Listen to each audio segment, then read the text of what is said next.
예, 박영현 뉴요한계시로 260 말씀입니다.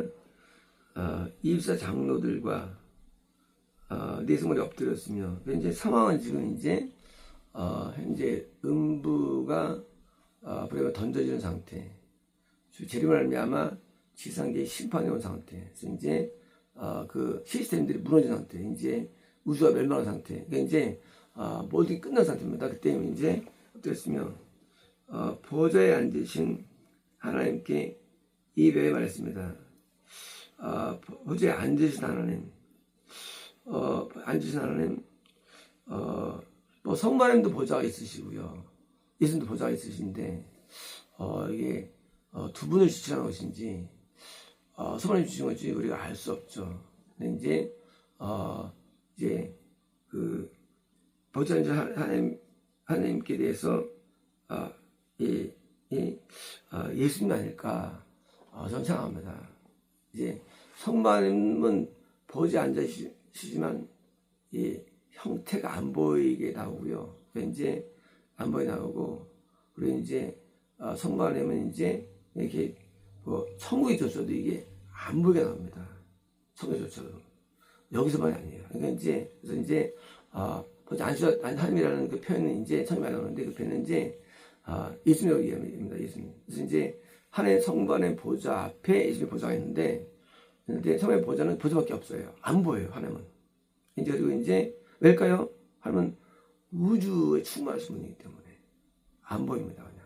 그리고 이제 예수님 보좌가 바로 이제 오른편에, 저 가운데 오른편에 있는데, 그 보좌에 예수님이 앉아 계시고 내성물이 주변에 있고요. 장로가 이제 있죠. 그래서 이제 그 예수님이라고 판단하고 이제 하나님께 이제 말했습니다. 그래서 이제 예비하다라는 단어가 있는데 이런 이제 보통 이제 뭐 이바 땅에 대다, 뭐 그런 거죠. 개미 이제 입의 땅에 대다는 게 이제 우리가 명절 때 큰절할 때 이제 땅에 대는 절을 부처라 하죠. 손대고 부처 하는데 뭐 그게 무슨 뭐 개념상 의미상 이제 하나님께 앞에 경배하는 한 자세 이제 말했습니다. 진실로 진실이라는 단어는 이제 이게 우리가 아멘이라는 단어가 이제 원래 헬라 말이에요. 헬라 말, 아멘. 원래 이제 히브리어로 아멘이라는 단어는 이게 그 믿음을 가지고 절제 충성이라는 단어의 유사어예요. 아멘이라는 단어가. 그러니까 이제 그 절제자에 대한 충성이라는 단어가 아멘이라는 단어인데, 이 히브리어 단어인데 이 단어가 이제 우리가 번역할 때 헬라 말에서 이제 진실로 번역했어요. 진실로. 그러니까 이제 이게 번역이 이게 약간 오차할 수도 있어요. 이게 헬라 말로는 진실로 번역했어요. 아멘을. 근데 이제 원래 히브리 말로 아멘 단어는 이게 원래 뜻이 이게 절대자에 대한 충성이라는 단어의 유사어이에요. 그래서 이게 우리가 나중에 히브리 이게 통합시켜야 되는데 이게 히브리어로 통합이 돼야 돼요. 헬라 말이 아니라. 왜? 히브리어가 그게 본질이기 때문에. 그래서 이제 통합이 돼야 되는데, 그 헬라 시대 때 아브라함 때부터 이게 의미가 변화해요. 의미가 변하는데 이제 주님으로 이제 예수님 당시의 의미에 이게요. 아멘이라는 단어가 의미가 이제 이게 뭐냐면 이게 그 원초적인 의미와 당시 의미가 이게 차이가 생깁니다.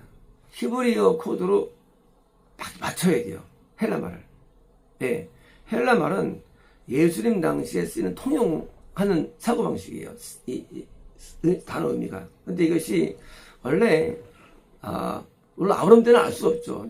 적어도 모세 때 그 의미로 회귀가 돼야 됩니다. 헬라 말이. 그래서 히브리어와 헬라 말은 스톤 코드 일치가 돼야 돼요. 스톤 코드가. 그래야지 이제 예수님과 통했던 그 말도 사실은 그 원래 의미를 우리가 이해할 수 있는 거예요. 이제 통일할 때 그 말이 이게 희석되는 거거든요. 그래서 원래 히브리어가 아담부터 쓴 말이 히브리어이게요. 그러니까 이제 히브리어가 진짜 말이에요. 이게 진짜 하나님 말이 이게. 그래서 이제 히브리어로 돌아가야만 우리가 신약도 이게 신약 번역도 이게 어느 정도 보는 거지. 전부 보는 거다 이게. 그래서 이제 그 다음에 우리가 이제 해야 되고요. 이런 거예요. 여기서 진실로라는 단어가 뭐냐는 거예요, 이 뜻이. 이런 거예요. 진실로가 뭐냐, 진실로가. 뭐냐? 진실된 거 아니야? 그게 아니라는 거예요, 제 얘기는. 그게 아니고, 이 단어는 그러니까, 하나님에 대해서 절대 충성적인 그런 거예요. 의미가. 절대 신뢰하는. 절대 충성하는. 그러니까 이제, 하나님이 절대자이신데, 상대적인 아니에요. 절대자이신 하나님에 대해서 나는 충성합니다. 나는 믿습니다. 그런 명령에 대해서, 존재에 대해서 충성한다는 개념으로서 이게 나온 게 아멘을 하는 게 아멘. 그게 이제 번역할 때 히브리어로 이제 진실로가 되는 거예요. 진실로. 그러니까 진실로라는 단어. 그러니까 이런 거예요. 우리가 이제 그 사람 참 충성스러워.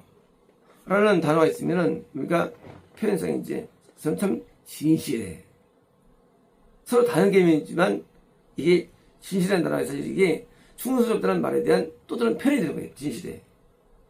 지금 보면 표현이 바뀐 거예요. 내용은 똑같은데. 그래서 이제 표현이 되는데 참 그 사람 진실한 사람이야. 왜 충성스러운 사람이에요. 그렇잖아요. 우리가 충성하는 사람은 진실한 사람 없잖아요. 그러니까 이제 충성스러운 사람에 대해서 참 진실해. 그 사람 참 진국이야. 또 진국이야. 라고 또 말. 같은 얘기인데 충성스럽다는 어떤 것에서 참 진실해. 진국이야. 자, 그 사람 법에 설 수 있어. 다른 형태로 이제 표현할 수 있는 표현 양식이. 그러니까 표현상 다른 게 표현상. 이제 신약에서의 아멘을 제가 진실로 했지만 이 의미가 뭐냐? 진실로는 사실 이거는요. 충성스러워요, 이게. 그러니까 충성하는 이에요. 그게 이제 하나님 앞에 충성합니다예요. 충성합니다. 그래서 이제 절대 충성. 이제 예수님께 대해서 예수님께서 이제 재림하시고 사실 어디 이제 오원장한테 재판하셨어요. 이 모든 게 대해서 우리는 하나님 앞에서 충성하는 거예요. 충성. 그래서 우리가 시편에서 보면 뭐 낭독할 때 중간에 계속 이제 아멘 셀라 나오잖아요. 셀라 나오니까 아멘 뭡니까? 우리는 그 말씀에서 우리는 충성합니다. 그걸 믿습니다. 그렇죠. 우리가 이제 그래서 그 구약 시대에도 이제 아세라가 이제 낭송하니까 백성들이 아멘하였더라. 그러니까 그 말씀에 충성했다는 겁니다. 서약. 말씀의 서약. 말씀을 하겠습니다. 그 말씀에 충성하겠습니다. 말씀을 따르겠습니다. 이런 거거든요. 이제 그래서 서약. 이제 충성. 그래서 이제 우리가 하나님 말씀 이제 예수님께서 드디어 이제 다 이제 재림하셔가지고 이제 이런데 그에 대해서 결론이에요. 이제 뭐 이루지 않게 돼서 우리가 충성하겠습니다 하고 이제 엎드려 예배하고 경배하는 거예요. 그래서 아멘 자체가 벌써요. 이것이 충성입니다. 그래서 예수님은 표현상 예수님은 아멘이시오. 성경상 예수님에 대한 표현이에요. 예수님은 아멘이시오. 근데 예수님이 아멘이시다 이해가 되잖아요. 또 충성이시다 그러는데 충성스럽다는 그 유서예요. 그래서 이제 예수님은 아멘이세요. 예수님. 왜? 충성스러워요.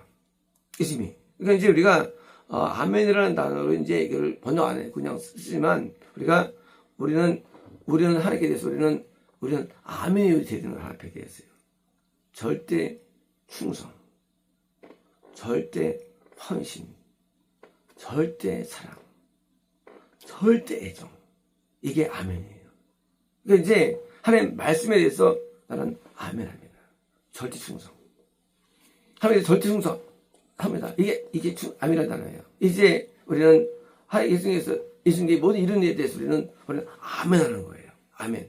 그래서 모든 하나님의 계시에 대해서 뜻에 대해서 말씀에서 우리는 오직 아멘하는 거예요. 충성합니다. 이걸 행하겠습니다. 나는 이것을 순종합니다. 이게 내포된 거예요. 이게 진실로. 그러니까 진실로 뭐냐 진실로. 이게 진실로. 그래서 하나님 우리가 이제 주기도문 끝에 나오죠. 주기도문 끝에 하루에도 맨 끝에 이제 진실로 뭡니까? 이 모든 기도 내용에 대해서 우리는 말씀에서 충성합니다. 우리는 여기서 우리는 이것을 믿습니다. 그래서 이제 우리가 이 진실로가 많이 나오는데 이 진실 의미는 그 하나님 말씀에 대해서 완전히 충성한 상태. 그러니까 이제 이런 거예요. 하나님은 이제 한 분이지만 하신 말씀은 많죠. 성경에. 그렇죠? 엄청 많죠.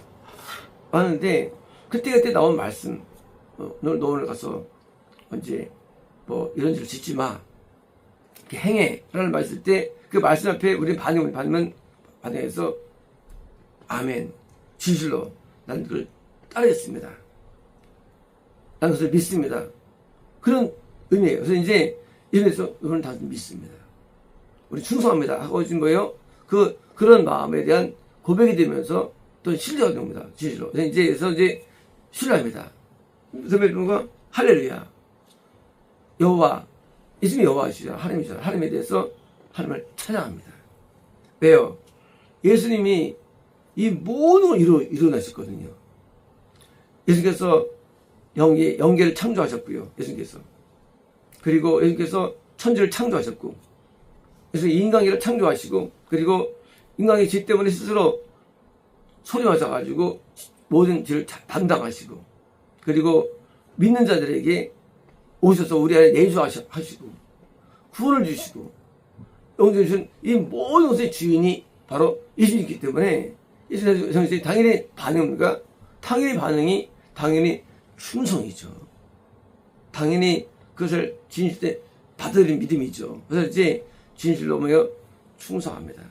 할렐루야, 당신을 찬양합니다. 왜요? 찬양이라는 단어는 원래 이제 칭찬과 유사해요. 또 이제. 그러니까 아멘은 충성 유사하고요. 찬양은 칭찬 유사해요. 하신 일에 대해서 감격하고, 감사하고, 기뻐하고, 즐거워하고, 행복해하고, 이런 거예요. 이제, 막, 남편이 회사도 왔는데, 부인이 막, 집안 청소 싹 해놓고, 옷도 싹 데려놓고, 막 음식도 싹 해놓고, 그냥 막 진짜 완전히 잔집을 만들어놨어요. 그러니까 뭐예요? 남편이 들어오면서 하면, 당장 대단하네. 하는, 이거 대단하다. 그러잖아요. 참, 대단하다. 이런 표현이에요. 이게 바로 진실로예요. 대단하네. 그리고 그것을 신뢰하는 거예요. 남편이 이제 나가서 이제 월급을 타왔어요. 이제. 1,000만 원이지. 이제 타와서 이제 아내가 줄 때 아내가, 당신 대단하네. 뭐예요?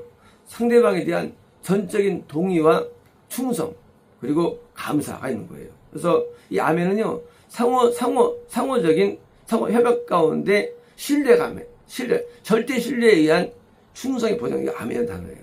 당연히 그다음과 당연히 찬양합니다. 칭찬하는 거예요. 대단하다. 뭐요? 우리 예수님을 찬양하는 거예요. 예수님 같은 분이 존재하지 않죠. 왜요? 나를 구원하기 위해서 십자가를 지실 뿐만 아니라 내주하셔가지고 나의 모든 허물을 다 용서하시고 나를 견디시고 참으시고 나를 인도하시고 내 믿음을 주시고 모든 구원과 영생의 주체가 되시거든요. 더 나아가서 예수님께서 드디어 온 만물의 심판자가 되어주시고 그래서 이제 하시니까 당연히 예수님은 우리 찬양의 이유가 되는 거예요. 예수님은. 그래서 우리가 찬송가 있어요. 찬송가는 영어로 힘날인데 찬송가 있는데 찬송 뭡니까? 행하신 일이 너무 많으니까 뭘 위해서? 그 영생 입장에서 그러니까 주체되니까 우리는 찬양하고 그래서 찬양을 왜 하냐? 찬양은 뭐냐? 찬양은 후원과 영생에 대한 우리 고백이에요. 찬양. 왜? 주체가 인간이 아니에요. 예수님 자체가 자신이 우리에게 오셔서 끌어가시기 때문에 이거는 찬양이 아닐 수 없죠. 이거는. 그러니까 세상에서 돈복도 아니고 건강복도 아니에요. 영생의 복이에요. 이 복은 세상의 복과 비교 안 돼요. 이 복이 주체가 되니까 당연히 그분을 찬양하는 거예요. 그래서 우리가 성령 감동으로 그 은혜에 대해서 감사하고 그래서 할렐루야 단어 마찬가지 이것도 찬양을 하지만 다시 좀 왜요? 하지만 실제로는 이 모든 행하심에 대한 우리의 반응이에요. 똑같은 거예요. 이 아멘이라는 단어도 하나님에 대한 뭐예요? 반응의 반응. 제가 말씀대로 하겠습니다. 충성합니다. 하겠다는 단어. 마찬가지로 또 양쪽인데 당신을 찬양합니다. 그래서 두 개가 나오는 거예요. 반응이에요, 반응. 이 장로들과 내성물과 그리고 뭐예요? 이 모든 성들이 하나님 다 엎드려 예배합니다. 이 재림이까지 이루어졌어요, 이제요. 그래서 이제 하나님 앞에 충성합니다. 그리고 이제 하나님을 찬양합니다라고 예배하는 거예요. 그러므로 예배가 뭐냐? 예배가 본질이 뭐냐? 되는 행동이냐? 아니죠. 전적인 신뢰죠. 그래서 예배 가운데 말씀을 나는 그건 믿습니다. 따르겠습니다. 하는 절대적인 거. 그러니까 예배 와가지고 말씀을 아는 거는 그 충성 아니죠. 아는 건 없어요. 이 말씀 앞에다가 따르겠습니다. 이걸 다가 순종하겠습니다. 아멘. 동시에 이걸 통해서 역사하시는 앞에 대해서 찬양하는 거예요. 왜? 말씀은 살아 역사하시니까. 우리가 하나님 믿을 때에 아멘 할렐루야 속에 우리의 신앙의 고백이 있는 거예요. 눈에 안 보이지만 어떤 행위가 있는 게 아니에요. 이게 믿음의 것은. 왜요? 제가 선포된 제 이 말을 신뢰하고 내 말을 신뢰하고 따라 행하는 거. 이게 아멘이 이게. 행하는 거. 그리고 할머니야. 이제 했더니 정말 따로 했더니 충성했더니 야 내게 구원이 오네. 영생이 오네. 이게 할렐루야 표현. 그래서 우리가 하나님 앞에 충성하고 절대화시키고 믿을 때 역사가 나타나는 것이지 안 믿으면 역사 안 나타나는 거예요. 그래서 절대로 믿어 따르니까 우리 온 축복들과 이유들이 간절해가지고 너를 또 찬양합니다. 그러므로 할렐루야는 말이죠. 할렐루야는 당연히 하나님을 신뢰하고 다른 자에게 따르는 거예요. 이런 찬양과 이런 내용들이. 이제 우리가 찬양 이제 40이 안 남았는데 찬양이 참 경험된 걸 부르는 거죠. 찬양이라는 경험된 걸. 찬양은 그냥 노래가 아니에요. 찬양은 경험된 거예요. 그렇죠? 구원 안 받은 사람이 구원 찬양 부르면 그게 이해가 됩니까? 그 말씀이? 그건 그냥 진짜 의미 없죠. 구원 받았으니까 구원 찬양이 있다고 할 때 은혜가 되는 거예요. 영생을 안 받은 사람이 영생을 노래할 수 있는가? 의지 없어요. 남자가 사랑도 안 해봤는데 사랑 노래할 수 있으면 그게 어딘가? 애기가 남자 사랑 노래. 애기가 모두 부르면서. 그 노래예요? 그는 감성이 없죠. 근데 남자가 사랑할 때 오는 그런 감성으로 볼 때 진짜로 되는 거예요. 사랑이랑 마찬가지입니다. 그것은 경험된 거를 말하는 경험된 거를. 이제 이걸 사랑하라 경험한 거예요. 하나님의 은혜를. 그래서 경험하기 때문에 하나님을 찬양하는 것이고요. 이제 이 하나님에 올라간 성도들과 장로들과 천사들보다 하나님을 경험했어요. 예수님은. 드디어 이제 충성했고요. 그러니까 드디어 할렐루야고 드디어 하나님 앞에 이런 겁니다. 마치겠습니다.